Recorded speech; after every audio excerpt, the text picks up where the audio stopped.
Hello guys, good morning. So it's me again, Joseph, at kitchen time.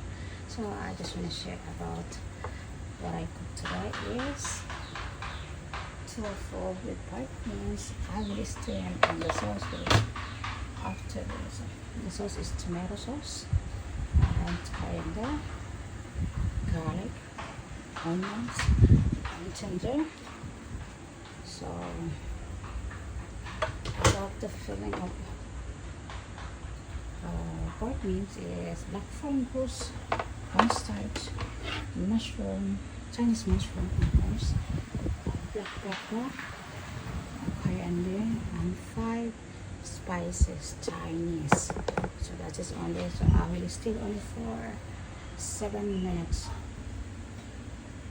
Thank you guys for watching, and this is Joe. I'll show you later.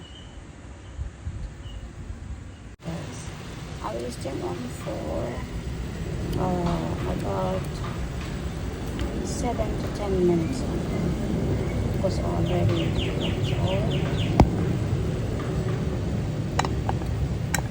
later I will do the complete.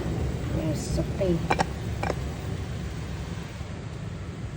By the way guys, before you pour the steam, you must boil first the water.